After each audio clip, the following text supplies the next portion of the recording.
Assalamualaikum warahmatullahi wabarakatuh. Selamat malam semua.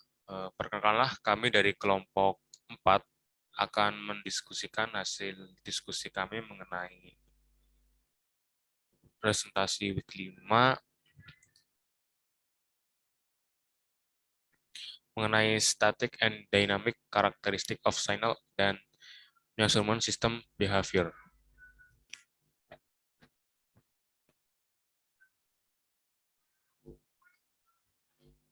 Dan mengenai anggota kelompok, yang pertama ada Muhammad Amar Jaya dengan NIM I042082. Yang kedua ada Muhammad Khaidar AP dengan NIM I042084. Yang ketiga ada saya sendiri dengan NIM I042091.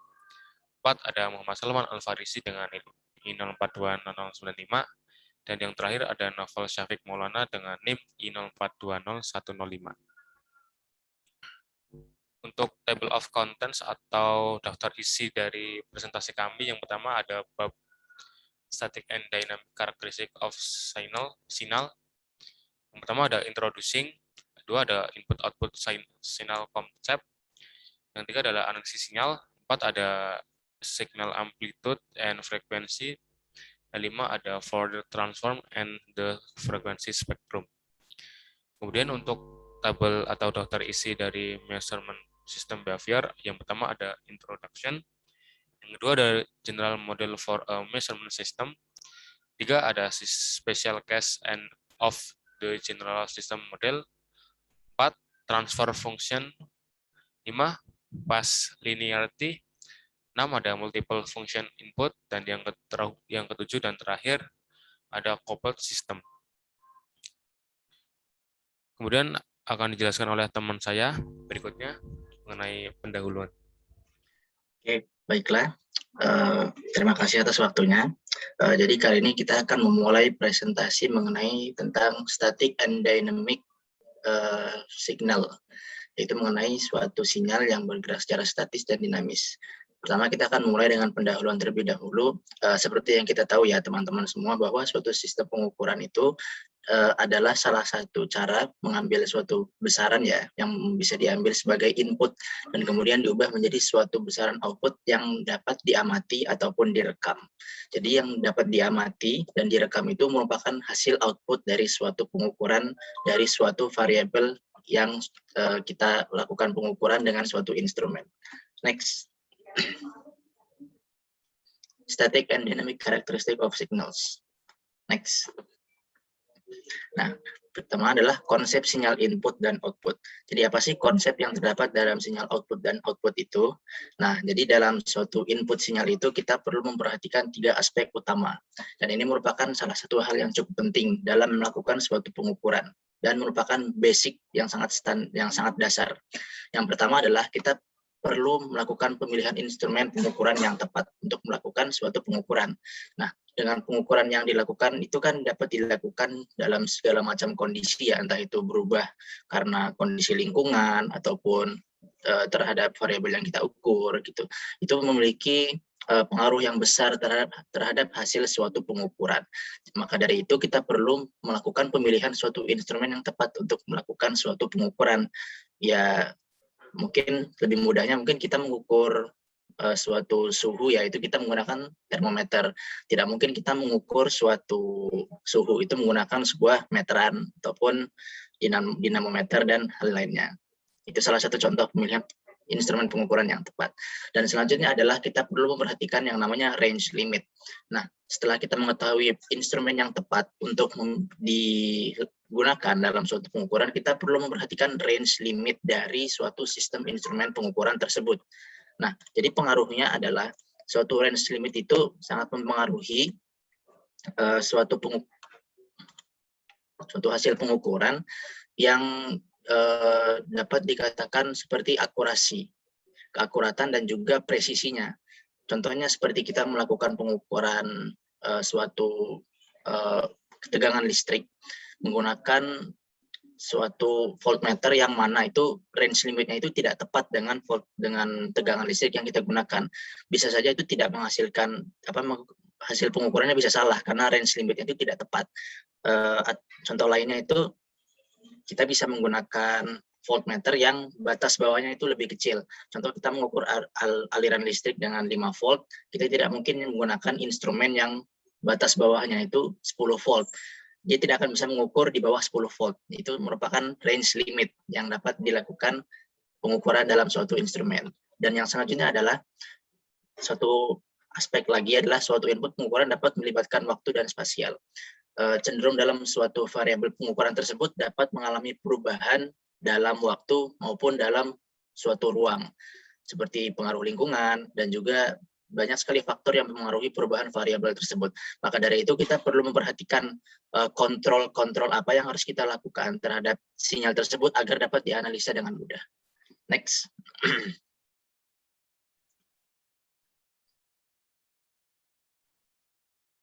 Nah, jadi di sini kita akan memahami mengenai sinyal. Jadi kita akan memahami sinyal lebih dalam bahwa di sini diberikan suatu pengertian dari suatu sinyal ya.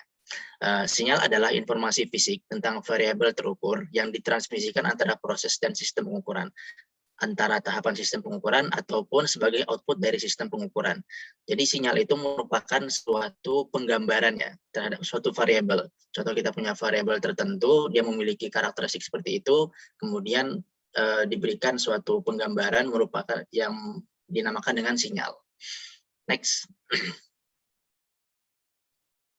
Signal waveform. Dan ini kita akan membahas mengenai bentuk-bentuk dari gelombang yang terdapat pada suatu sinyal. Dalam sinyal itu berdasarkan sifatnya dibagi menjadi dua, yaitu statis dan dinamis. Statis merupakan sinyal yang sifatnya itu tidak berubah atau tidak bervariasi terhadap waktu. Dia hanya cenderung statis dalam suatu rangkaian waktu. Sedangkan yang dinamis dia merupakan suatu sinyal yang dapat berubah-ubah ataupun bervariasi terhadap waktu. Selanjutnya. Next. Nah, di sini terdapat beberapa jenis sinyal yang merupakan kelanjutan dari sinyal dinamis. Seperti yang kita ketahui ya, bahwa sinyal yang dinamis itu bervariasi terhadap waktu. Ada dua jenis, yaitu merupakan sinyal analog dan juga sinyal digital. Dan yang ketiga ini merupakan salah satu bagian dari sinyal analog juga, yaitu time discrete signal. Yang pertama itu analog signal adalah bentuk gelombang sinyal yang mempresentasikan variabel fisik yang cenderung bersifat kontinu terhadap waktu. Jadi dia bersifat kontinu hingga batas waktu yang tidak diketahui biasanya. Dan kemudian selanjutnya adalah digital signal. Digital signal itu sebenarnya merupakan bagian dari sinyal analog juga. Namun output dari sinyal digital tersebut adalah bilangan biner. Jadi digital signal itu merupakan suatu pengkodean ataupun quantization yang dapat diambil dari suatu sinyal analog. Nah, selanjutnya adalah time discrete signal. Nah, untuk bagaimana sih caranya membaca suatu sinyal digital itu kita dijelaskan di bagian 3 ini, yaitu time discrete signal. Time discrete signal ini merupakan sinyal analog. Namun perbedaannya adalah time discrete signal itu sesuai namanya, discrete itu seperti ada sesuatu yang terbatas, sehingga waktu yang terbaca dalam sinyal ini dia cenderung terbatas. Jadi dia pembacaannya itu tidak kontinu, sehingga dari time discrete signal ini, yang itu merupakan bagian-bagian dari sinyal analog yang di discrete dan terpisah itu bisa dikonversi menjadi digital signal. Selanjutnya. Nah, kemudian ini merupakan salah satu bentuk gelombang analog ya. Bisa dilihat di sini yang sejajar sumbu X itu ya, yang horizontal itu merupakan rentang waktu, sedangkan yang sumbu Y itu adalah rentang voltase dari suatu sistem kelistrikan. Bisa dilihat ya bentuknya itu cenderung kontinu. Selanjutnya. Dan ini merupakan salah satu bagaimana sinyal digital itu dapat menghasilkan suatu yang namanya digital. Yang pertama itu melewati proses sampling, yaitu sampling dari sinyal analog tersebut. Jadi dari masing-masing bagian sinyal analog itu diplotting terhadap yang dilakukan pada titik-titik itu, yaitu merekam suatu sinyal analog dalam rentang waktu tertentu. Nah, itu merupakan sampling proses dari sinyal analog yang nanti akan terbentuk namanya time discrete signal. Nah, kemudian di bawah gambar di bawah itu menjelaskan bahwa dari time discrete signal itu akan di quantization, yaitu melewati proses kuantisasi. Jadi dari karakteristik sinyal time discrete itu, kemudian akan diberikan kode-kode biner untuk setiap sampling time discrete signal yang nantinya hasil sampling dari sinyal analog tadi. Bisa dilihat pada gambar. Oke, selanjutnya. Dan ini merupakan karakteristik signal dinamis dan juga statis. Oke, jadi yang cenderung statis itu persamaannya cenderung sama ya, dia tidak terpengaruhi terhadap waktu, sehingga persamaan YT sama dengan A sama dengan 0, A0. Dia itu tidak terpengaruh terhadap waktu. Dan kemudian sinyal yang dinamis itu yang pertama ini ada periodic waveform, yaitu gelombang sinyal yang bersifat periodik. Seperti yang kita lihat ya, seperti gelombang sinus dan juga gelombang kosinus itu juga merupakan gelombang yang cenderung periodik ya. Persamaannya bisa dinyatakan pada di sampingnya, yaitu YT sama dengan A0 ditambah C sin omega T ditambahkan dengan namanya simpangan ya, offset. A0 merupakan amplitudo. Oke, selanjutnya kompleks periodic waveform itu lanjutan dari simple, itu dia cenderung bentuknya akan cenderung kompleks ya, sehingga penggambaran dari sinyalnya kurang lebih menggunakan persamaan YT sama dengan A0 ditambah dengan sigma dari N sama dengan 1 hingga nilainya tak hingga, kemudian C N sin dalam kurung N omega T ditambahkan dengan simpangan N.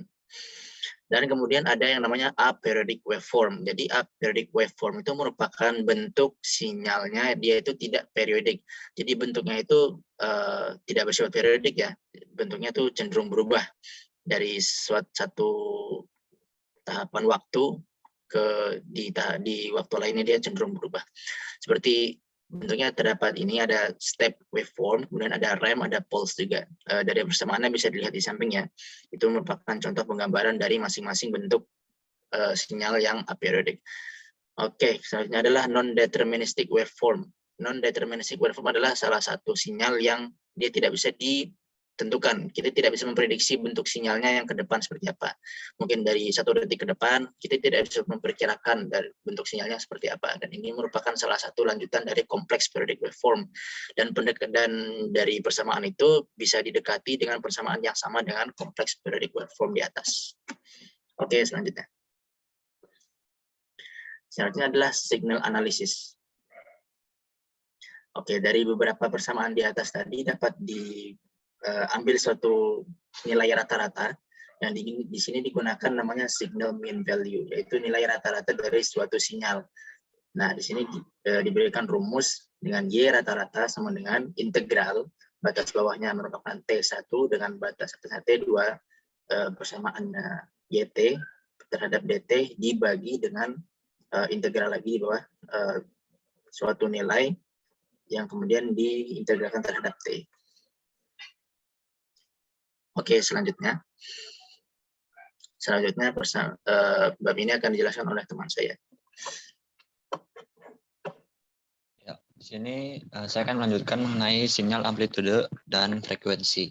Next. Jadi pada sebuah pengukuran gitu, faktor kuncinya itu merupakan sifat sinyal input ke dalam sistem gitu. Jadi pada sebuah sarana itu diperlukan untuk mengklasifikasikan bentuk gelombang untuk sinyal input dan outputnya yang dapat dihasilkan relatif terhadap besaran dan frekuensinya. Jadi sinyal itu sangat diperlukan, sinyal yang sangat kompleks itu diperlukan, di mana sifatnya itu terdapat ada non-deterministik, yaitu kemampuan untuk berada di lebih dari satu step pada saat yang bersamaan. Jadi yang dijelaskan sebelumnya pada Haidar, jadi deterministik ini merupakan sinyal yang dapat berubah-ubah dalam kurun waktu tertentu gitu. Next. Nah, di sini ada gambar pemisahan cahaya putih terhadap spektrum warnanya. Jadi terdapat cahaya putih pada di sebelah kiri, kemudian ada gambaran cahaya dengan warna-warna lainnya, antara violet, biru, dan lainnya. Ini mengilustrasikan merupakan transformasi bentuk gelombang kompleks. Jadi pada cahaya sebelah kiri ini ditransformasi menjadi komponen yang lebih sederhana dalam warna-warna tertentu, sehingga warna ini diwakili sebagai fungsi periodik sederhana, di mana yang bergabung dalam bentuk cahaya putih yang di sebelah kiri.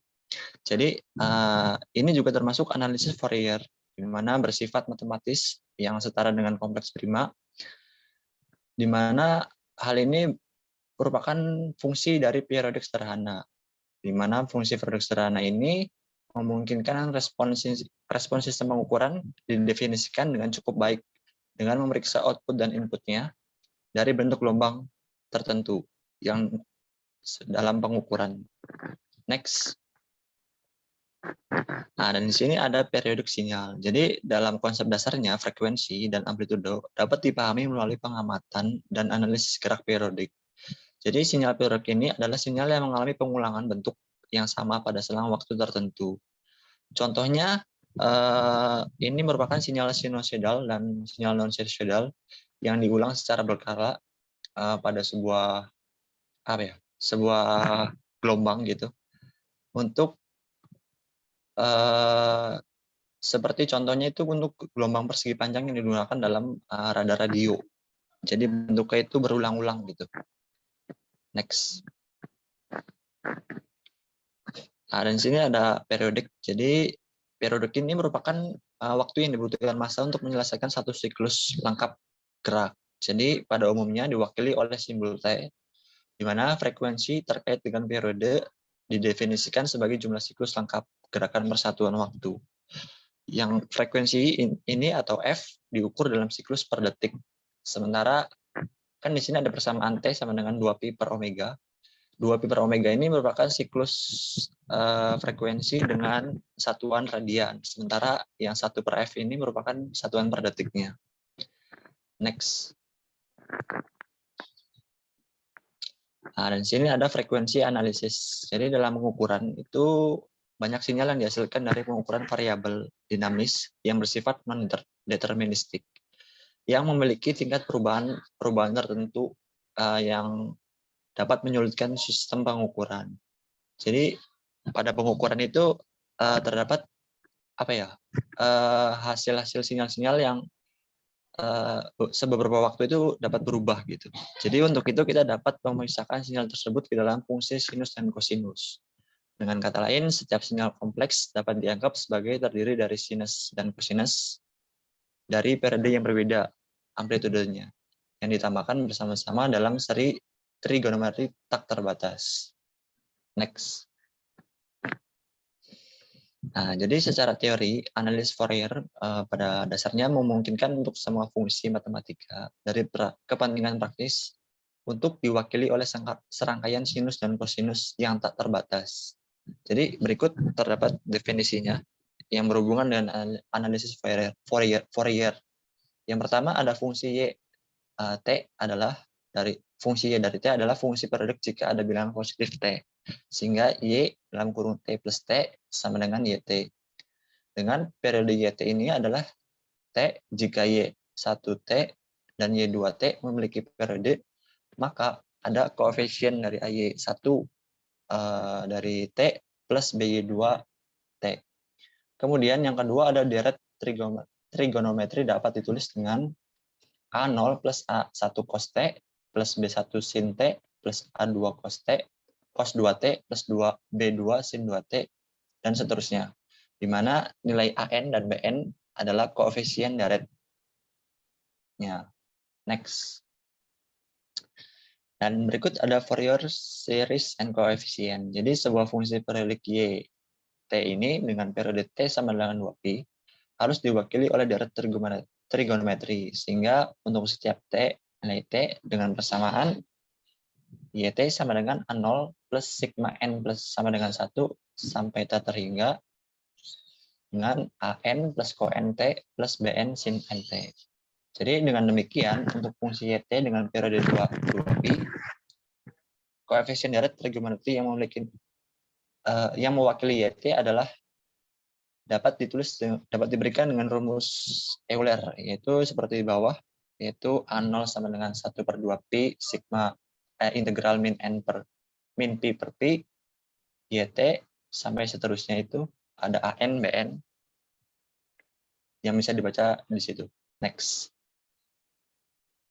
Kemudian ada Fourier question series, yaitu jika YT sama dengan genap, deret Fourier-nya hanya akan membuat suku-suku kosinus dengan persamaan YT sama dengan sigma N sama dengan 1 hingga tak terhingga AN cos 2pi NT per T sama dengan sigma N sama dengan 1 hingga AN cos N omega T.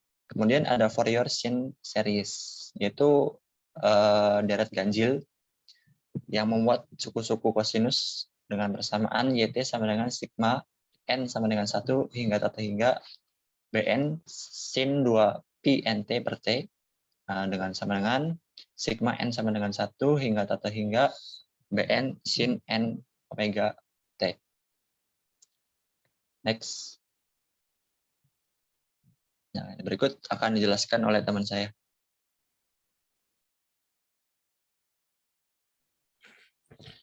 Ya, terima kasih Salman. Kemudian di bab 2.5 dijelaskan Fourier transform and the frequency spectrum.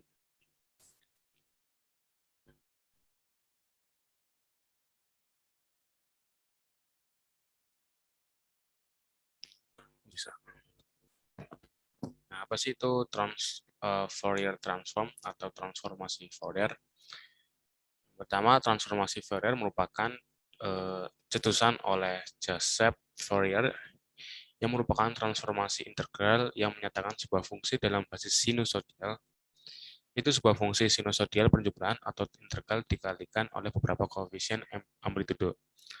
Perlu diketahui sinusodial itu merupakan sinus ya dengan gelombang osilasi yang halus atau berurutan.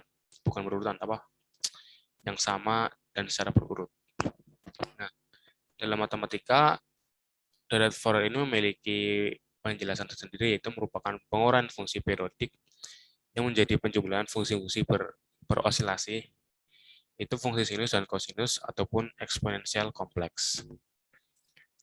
Next, nah untuk persamaannya sendiri ada dua persamaan yang di atas ini merupakan persamaan pertama dengan f zeta dengan integral dari tak hingga sampai min tak hingga fx min 2pi ix zeta dx.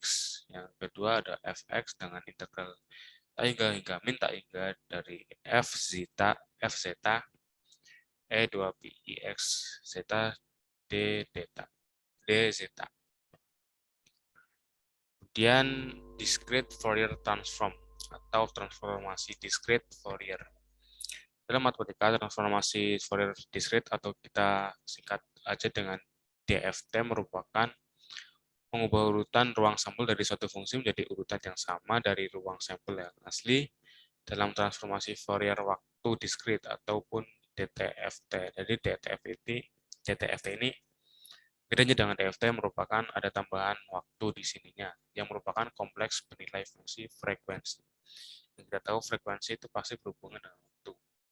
Kemudian integral DTFT diambil sampelnya adalah inverse dari durasi urutan input. Nah, DFT ini terbalik dari Fourier menggunakan sampel DTFT sebagai koefisien sinusoidal kompleks pada frekuensi DTFT yang sesuai. Nah, hal ini membuktikan bahwa nilai sampel yang sama dengan urutan input yang asli.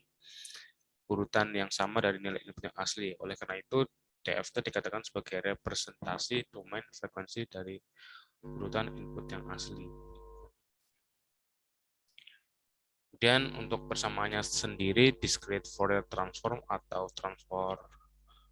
discrete Fourier, yaitu seperti pada gambar dijelaskan YFK 2N sigma N1 dari R sama dengan 0, Y R delta T, E I2pi RK per N dengan FK sama dengan K delta F, dan delta F sama dengan 1 per N delta T, dengan K atau koefisien 0, 1, 2, sampai seterusnya dengan N per 2 1, di mana delta F di sini merupakan sebuah resolusi frekuensi DFT dengan masing-masing nilai YFK sesuai dengan frekuensi kenaikan DF. Nah, dalam persamaan tersebut, T digantikan dengan RDT, kemudian T ini diganti dengan NKDT. Kemudian faktor 2N ini menjelaskan transformasi ketika diperoleh dari kumpulan data berhingga panjang digunakan 1/n untuk K sama dengan 0 saja. Jadi untuk K sama dengan 0 itu digunakan 1/n saja. Nah, persamaan ini melakukan integrasi numerik yang diperlukan oleh integral Fourier dan menunjukkan bahwa penerapan DFT ini pada deret data diskrit atau YRDT memungkinkan dekomposisi data diskrit, frekuensi, dan amplitudo. Nah, karenanya dengan menggunakan metode ini, sinyal diskrit terukur dari bentuk fungsional yang awalnya tidak diketahui, menjadi diketahui dengan direkonstruksi sebagai deret Fourier melalui teknik transformasi Fourier. Nah, itu tadi untuk bab soalnya. Kemudian lanjut ke bab berikutnya mengenai measurement system behavior. Yang pertama ada introduction. Nah, pada bab ini memperkenalkan konsep simulasi perilaku sistem pengukuran melalui matematika pemodelan matematis. Nah, setiap pengukuran sistem merespons berbeda terhadap berbagai jenis sinyal input dan konten atau konteks di mana dinamis di dalam sinyal-sinyal ini. Nah, sistem pengukuran ini selalu memberikan informasi terlepas dari baik ataupun buruknya. Nah, hal ini mencerminkan bahwa sinyal input aktual yang diukur. Yang terakhir, setiap tahap individu dari sistem pengukuran memiliki responnya sendiri terhadap input yang diberikan. Nah, setelah menyelesaikan atau memahami bab ini, pembaca akan dapat menghubungkan model sistem pengukuran umum dengan respon dinamis. Yang kedua, menggambarkan dan menganalisis model sistem pengukuran ordinal pertama, dan kedua, memprediksi perilaku umum mereka.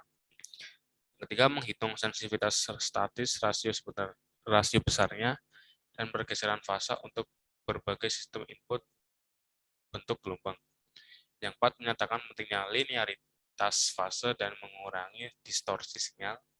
Yang kelima, dapat menganalisis respons sistem pengukuran terhadap bentuk gelombang input yang kompleks dan menentukan respon dari sistem pengukuran yang digabungkan. Selanjutnya, general model for a measurement system. Nah, sinyal input dan output dapat dijelaskan secara luas, diklasifikasikan sebagai ada sinyal input-output statis, dinamis, ataupun kombinasi keduanya.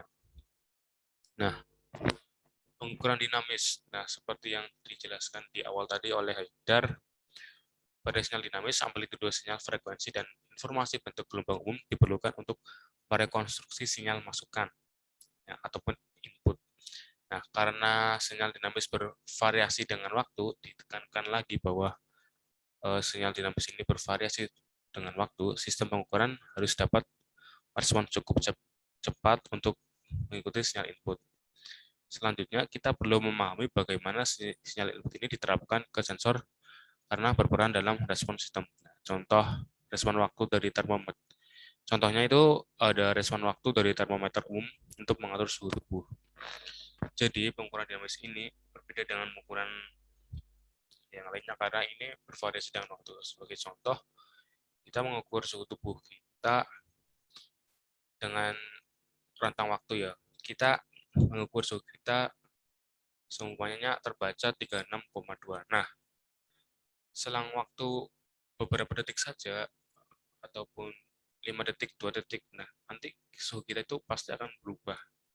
Jadi 36 yang awalnya 3,62 menjadi seumumnya 36,4 mungkin. Jadi pengukuran itu berbeda karena itu ada variasi waktu di dalamnya. Nah, itu dinamakan pengukuran dinamis.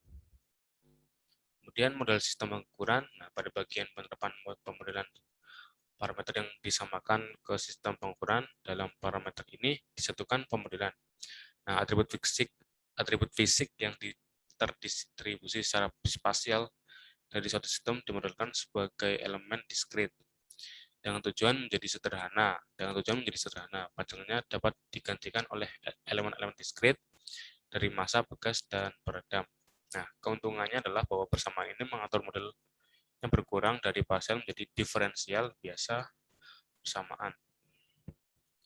Jadi konteksnya ini intinya keuntungannya bahwa dengan model sistem pengukuran ini bentuknya akan menjadi lebih sederhana atau model berkurang dari partial menjadi diferensial biasa persamaan.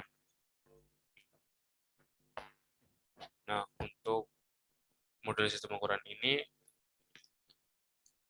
yang ini terdiri dari orde ke n persamaan diferensial biasa linear dalam hal sinyal output umum, diwakili oleh variabel yt pada sinyal input umum yang diwakili oleh fungsi force atau gaya ft, di mana an, dn di pangkat n, y per dt pangkat n, dan seterusnya sama dengan ft. Dan ft itu apa sih? Ft itu bm d pangkat m x dt m plus bm in 1 d pangkat m in 1 x dt min 1, dan seterusnya dengan m kurang lebih sama dengan n. Nah, koefisien A0, A1, A2, dan sampai AM ini, dan B0, B1, Bm ini mewakili parameter sistem fisik yang sifat dan nilai tergantung pada sistem pengukuran itu sendiri. Nah, sistem pengukuran real dapat dimodelkan dengan cara ini dengan mempertimbangkan persamaan sistem mereka. Nah, persamaan ini dihasilkan dengan penerapan hukum fisika dasar yang terkait dengan sistem pengukuran. Selanjutnya akan dijelaskan oleh teman saya mengenai special case of the general system model. Silakan. Materi selanjutnya itu special case of the general system model. Selanjutnya.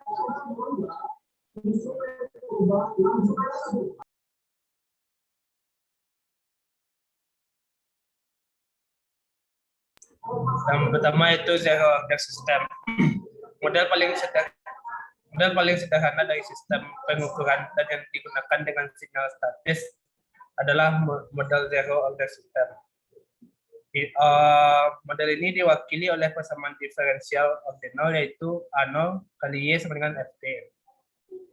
Ini membagi melalui YT sama dengan KFT, di mana K sama dengan 1 per A0. K disebut sensitivitas statis atau penguatan tetap dari sistem. Dalam model zero order, output sistem dianggap sebagai sinyal input secara instan. Untuk real system, konsep zero order system digunakan untuk memodelkan respons sistem pengukuran yang tidak bergantung waktu terhadap input statis. Pada kenyataannya, konsep ordinal dengan tepat memodelkan sistem apapun selama kalibrasi statis.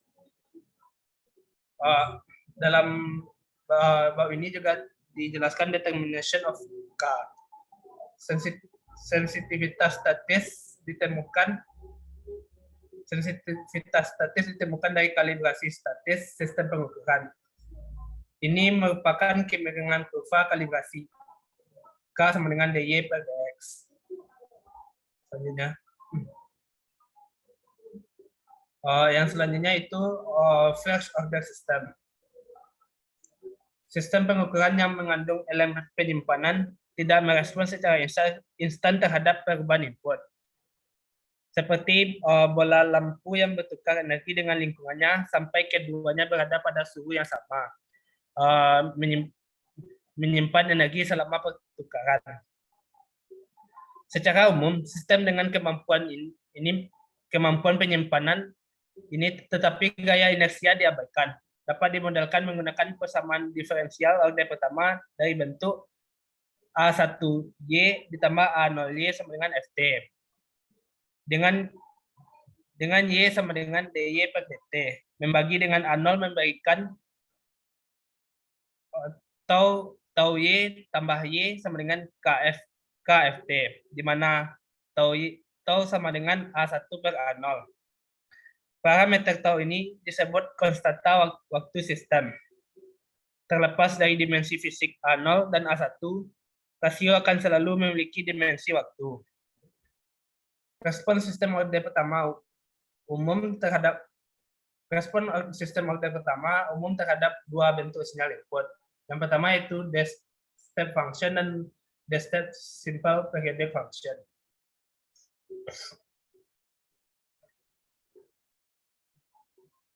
Yang pertama itu step function input, di mana AUT didefinisikan sebagai AUT sama dengan 0 jika T lebih kecil sama dengan 0.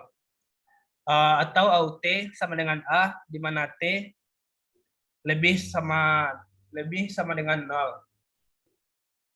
Di mana A adalah amplitudo fungsi langkah dan UT didefinisikan sebagai fungsi langkah satuan.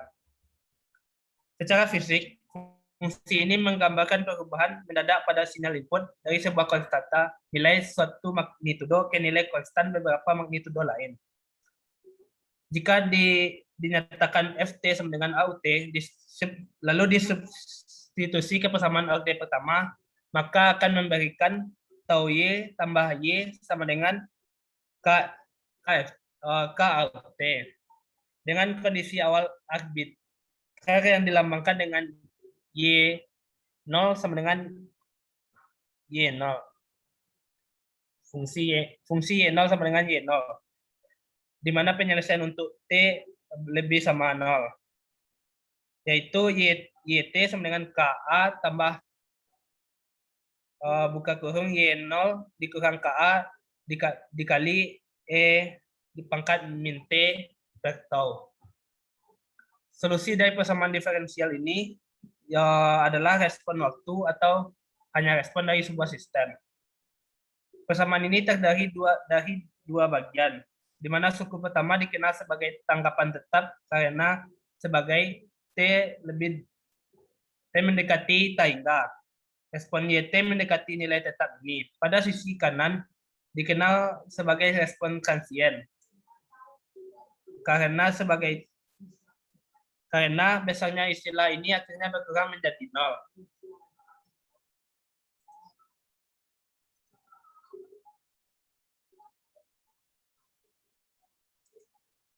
Di sini kita dapat melihat bahwa konstanta waktu sebenarnya adalah ukuran seberapa cepat sebuah sistem pengukuran orde pertama akan merespon perubahan nilai input. Di sini kita mendefinisikan konstanta waktu sebagai waktu yang diperlukan untuk sistem orde pertama agar mencapai 63,2% dari besarnya perubahan langkah. Determination of tau. Dari pengembangan di atas, konstanta waktu dapat secara eksperimental ditentukan dengan merekam respon sistem terhadap input fungsi langkah yang biasanya diketahui. Jenis plot ini setara dengan transformasi len tau sama dengan 2,3 log tau atau sama dengan min 1 per tau kali T. Yang dalam bentuk persamaan linearnya yaitu Y sama dengan MX tambah B. Kurva linear yang sesuai dengan data akan memberikan perkiraan kemiringan yang baik dari plot yang dihasilkan. Metode ini juga menawarkan keuntungan dibandingkan mencoba menghitung T secara langsung dari waktu yang dibutuhkan untuk mencapai 63,2% dari besarnya langkah perubahan. Pertama, sistem nyata akan sedikit menyimpang dari perilaku orde pertama yang sempurna. Penyimpangan sederhana tidak akan menimbulkan masalah, akan tetapi kuat penyimpangan menunjukkan bahwa sistem tidak berperilaku seperti yang diharapkan, sehingga membutuhkan pendekatan yang lebih dekat dari pemeriksaan operasi sistem, eksperimen fungsi langkah, atau bentuk asumsi dari model sistem. Kedua, untuk memperoleh data selama percobaan fungsi langkah rentan terhadap beberapa kesalahan acak di setiap titik data.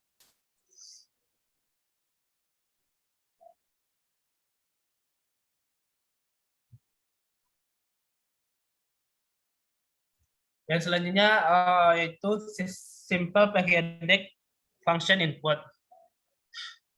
Sinyal periodik biasanya ditemui dalam proses rekayasa.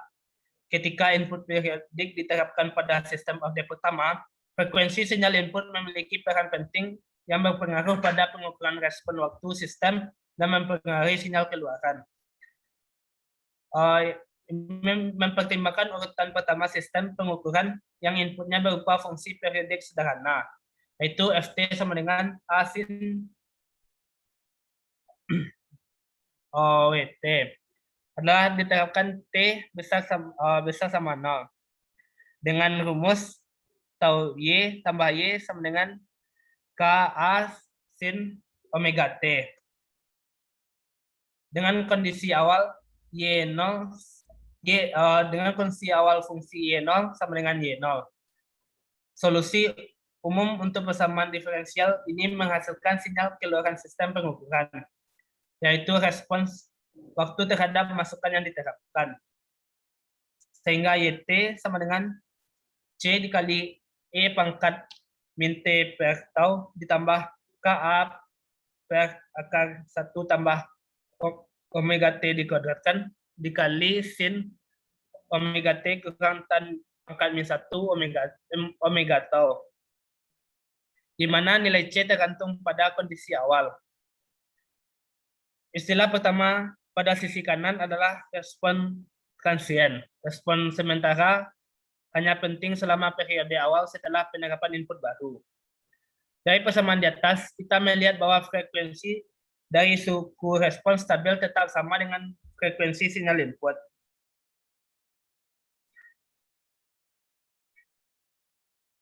Tetapi perhatikan bahwa amplitudo dari respon stabil pada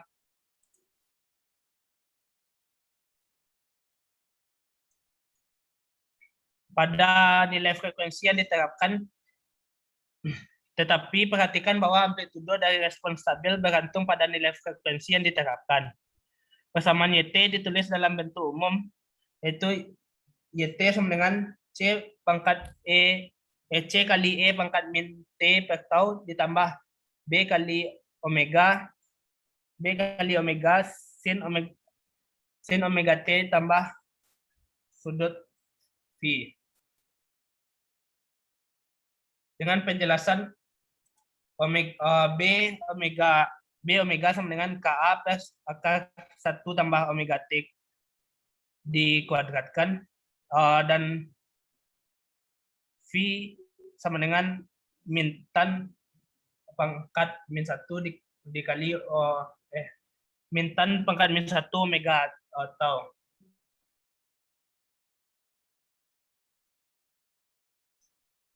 Respon tetap dari sistem apapun yang mendapat input periodik frekuensi adalah diterapkan yang dikenal sebagai respon frekuensi sistem. Untuk pergeseran fasa yang diberikan dalam radian, waktu tunda dalam satuan waktu adalah beta 1 sama dengan V per omega. Yaitu kita dapat menulis dengan sin omega T ditambah V sama dengan sin omega dikali T tambah V per omega, dan sama dengan sin omega ditambah T ditambah beta 1. Di sini kami mendefinisikan rasio magnitudo sebagai rasio amplitudo sinyal output terhadap sinyal input amplitudo. Untuk sistem oktet pertama yang dikenai masukan periodik sederhana, rasio besarnya adalah M omega sama dengan B per Ka, atau sama dengan juga 1 per akar 1 tambah omega kali tau dikuadratkan. Jika kita ingin mengukur sinyal dengan konten frekuensi tinggi, maka kita akan membutuhkan sistem yang memiliki tau kecil. Di sisi lain, sistem tau besar mungkin cukup untuk mengukur sinyal konten frekuensi rendah.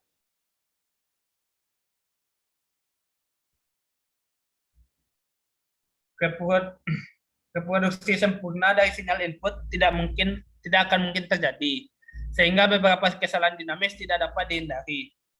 Kita perlu beberapa cara untuk menyatakan ini. Untuk sistem oktet pertama, kita mendefinisikan bandwidth frekuensi sebagai pita frekuensi, di mana M omega besar lebih sama 0,707.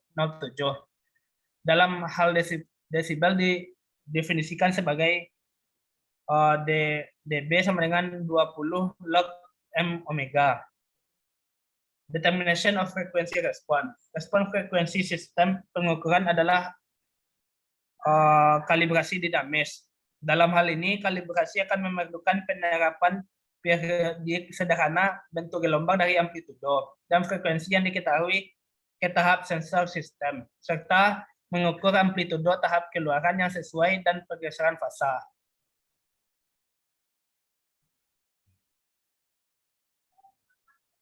Yang selanjutnya akan dijelaskan oleh Muhammad Ammar. Baik, terima kasih Nova. Untuk yang selanjutnya itu ada second order system. Secara pengertian, second order system adalah sistem yang dimodelkan dengan persamaan diferensial order 2. Contoh dari second order system ini seperti akselerator dan transducer tekanan. Pengaplikasiannya salah satunya yaitu pada mikrofon dan pengeras suara. Pada dasarnya, second order system ini memiliki dua persamaan, yaitu persamaan yang pertama yaitu A2Y ditambah A1Y ditambah A0Y sama dengan FT. Lalu persamaan kedua yaitu A per omega N kuadrat Y ditambah dengan 2 zeta per omega N Y ditambah Y sama dengan KF T. Untuk omega N kuadrat itu dapat dijabarkan dengan akar A0 per A2. Omega N kuadrat ini merupakan frekuensi natural dari sistem. Dan untuk zeta sendiri dapat dijabarkan dengan A1 per 2 akar A0 dikali A2. Zeta sendiri itu adalah damping rasio dari sistem ini, di mana A0, A1, A2 yang dimaksud di dalam persamaan di atas yaitu parameter fisik yang digunakan untuk menggambarkan sebuah sistem ini. Selanjutnya, damping rasio merupakan ukuran dalam sistem peredam dan properti dari suatu sistem yang memungkinkan untuk menghilangkan energi secara internal. Untuk damping rasio sendiri nilainya di antara 0 hingga 1, maka respon transien akan berosilasi. Untuk damping rasio yang nilainya lebih besar dari 1, maka respon transien tidak akan berosilasi. Dan untuk damping rasio sama dengan 1, maka transien respon akan menunjukkan demarkasi antara berosilasi atau tidak.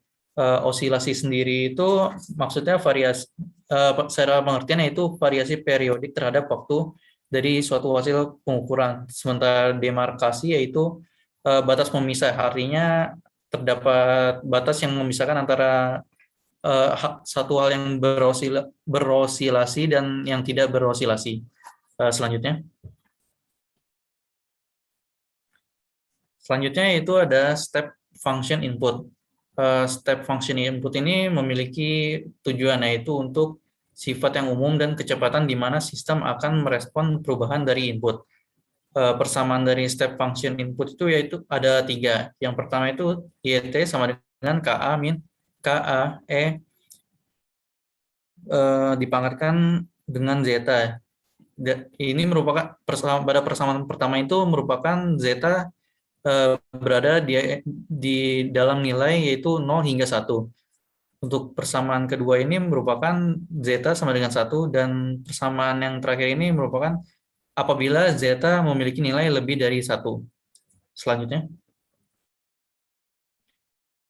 yang terpenting yaitu terdapat dalam step function input yaitu terdapat respon transien.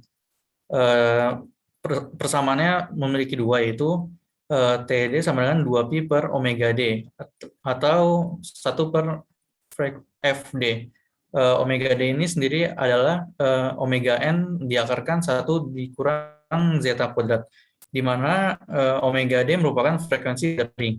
Secara pengertiannya, frekuensi dering adalah sifat dari sistem pengukuran dan tidak bergantung pada sinyal input. Ini merupakan frekuensi osilasi bebas sistem tergeser dari keseimbangannya. Durasi dari respon transier bergantung pada nilai zeta WN. Pengaruhnya sama seperti orde pertama, sehingga mendefinisikan konstanta waktu orde kedua yaitu konstansa waktu sama dengan 1 per zeta WN. Selanjutnya. Ini merupakan grafik antara omega NT hingga dan KA. Dan dalam grafik ini tersedia beberapa macam nilai dari zeta, mulai dari 0, 0,25, 0,5, 1, hingga 2. KA ini mendefinisikan sebagai settling time. Settling time sendiri maknanya ukuran perkiraan waktu untuk mencapai kestabilan tanggapan. Damping rasio 0,7 menawarkan pertimbangan yang baik untuk antara ringing dan settling time. Sistem dengan damping rasio 0,7 akan memiliki respon yang tetap dan stabil. Oleh sebab itu, sebagian besar sistem pengukuran dalam sinyal input memiliki damping rasio 0,6 hingga 0,8 karena memiliki garis yang sangat stabil dibandingkan dengan 0,0, 0,2 ataupun 2. Selanjutnya itu simple periodic function input. Pada dasarnya memiliki 3 persamaan. Yang pertama itu YT sama dengan YH ditambah KA sin omega T ditambah dengan Pi omega per 1 min omega per omega N kuadrat, dikuadratkan lagi, ditambah dengan 2 zeta omega per omega N kuadrat, kemudian dipangkatkan dengan setengah. Untuk Pi omega itu sama dengan tan pangkat min 1 min 2 zeta omega per omega N per 1 min omega per omega N kuadrat. Selanjutnya. Dari persamaan pada slide sebelumnya, amplitudo BW kemudian membandingkan dengan rumus sebelumnya, didapatkan amplitudo steady response dari second order system yang dikenakan input sinusoidal bergantung pada omega. Jadi amplitudo dari sistem keluar bergantung pada frekuensi. Umumnya kita mendefinisikan magnitude ratio atau M omega sebagai berikut, yaitu M omega sama dengan B omega per KA, atau dapat dijabarkan juga dengan 1 per 1 min omega per omega N kuadrat, kemudian dikuadratkan lagi, ditambah dengan 2 zeta omega per omega N kuadrat, kemudian dipangkatkan dengan setengah. Untuk pengukuran sistem yang ideal, magnitude rasio harus sama dengan 1, sedangkan pergeseran fasa akan 0 pada setiap nilai frekuensi yang akan diukur. Selanjutnya ada sistem karakteristik. Pada dasarnya sistem ini memiliki sejumlah redaman yang mengatur kekasaran dan besar resonansi. Tetapi sistem yang kurang teredam masih dapat mencapai resonansi. Persamaan yang digunakan yaitu omega R sama dengan omega N dikalikan dengan akar 1 minus 2 zeta kuadrat. Frekuensi resonansi sendiri adalah properti dari sistem pengukuran. Resonansi dipicu oleh periodic input signal frekuensi. Resonansi menghasilkan nilai M omega lebih dari 1 dan pergeseran fasa yang cukup besar. Resonansi sendiri ini memiliki sifat sangat non-linear dan menghasilkan distorsi dari sinyal. Selanjutnya itu pada subbab selanjutnya itu transfer function.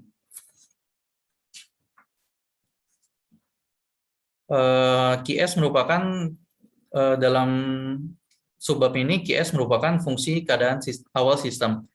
Karena terdapat KFS, first term di ruas kanan berisi informasi yang menggambarkan respon tetap dari pengukuran sistem ke sinyal output input. Second term sendiri mendeskripsikan respon transiennya. Fungsi transfer GS berperan dalam respon waktu dalam pengukuran sistem. Fungsi transfer sendiri mendefinisikan operasi matematika yang sistem pengukuran tunjukkan pada sinyal input untuk menghasilkan respon waktu dalam sebuah sistem. Persamaannya itu ada 2, yaitu YS sama dengan 1 per konstansa waktu dikali S plus 1 KFS plus Y0 dibagi dengan konstansa waktu S ditambah dengan 1. Selanjutnya yaitu YS sama dengan GS KFS ditambah dengan GS plus QS. Maksud untuk gambar ini terdapat sinyal input FT, kemudian menunjukkan sinyal output yang digambarkan dengan YT. Selanjutnya. Selanjutnya ada fase linearity. Selanjutnya. Fase linearity ini sistem yang memiliki rasio redaman mendekati 0,7 akan memiliki rentang frekuensi terluas di mana M omega akan tetap mendekati 1 dan selama rentang frekuensi yang sama ini. Pergeseran fasa pada dasarnya bervariasi secara linear dengan frekuensi. Karena pergeseran fasa non-linear disertai dengan distorsi yang signifikan dalam bentuk gelombang sinyal output. Distorsi mengacu pada sebuah perubahan dalam bentuk gelombang yang bertentangan dengan perubahan amplitudo. Untuk meminimalisir distorsi ini, pengukuran sistem didesain dengan zeta itu berada dalam nilai kisaran 0,6 hingga 0,8. Untuk persamaan dari subbab ini terdapat dua, yaitu UT dan VT. Selanjutnya. Selanjutnya, pada subbab selanjutnya ada multiple function input. Secara definisi itu, multiple function input ketika menggunakan model linear, prinsip superposisi dalam linear berlaku dalam persamaan ini. Prinsip superposisi yang dimaksud yaitu menyatakan bahwa kombinasi linear dari sistem input diterapkan ke sistem pengukuran linear yang menghasilkan sebuah sinyal output. Karena respon transien tidak terpengaruh oleh fungsi input, kita dapat fokus pada steady respon. Pada subbab ini terdapat dua persamaan, yaitu yang pertama Ft sama dengan A0 ditambah dengan sigma K hingga ta hingga AK sin omega K dikalikan dengan T. Untuk persamaan yang kedua itu YST di T sama dengan KA0 ditambah dengan sigma K sama dengan 1 hingga ta hingga B omega K sin omega K T ditambah dengan Pi omega K. Selanjutnya. Untuk subbab yang terakhir, terdapat couplet system. Selanjutnya. Subbab ini menjelaskan bahwa sistem pengukuran secara keseluruhan memiliki respon output, kemudian digabungkan ke dalam sinyal input asli yang merupakan kombinasi dari setiap respon individu terhadap input.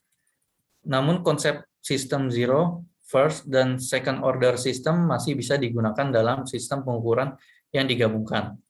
Sistem ini dapat diilustrasikan dengan mudah, yaitu dengan cara menggabungkan first order sensor dengan second order output device. Contohnya itu termometer yang dihubungkan dengan alat perekam.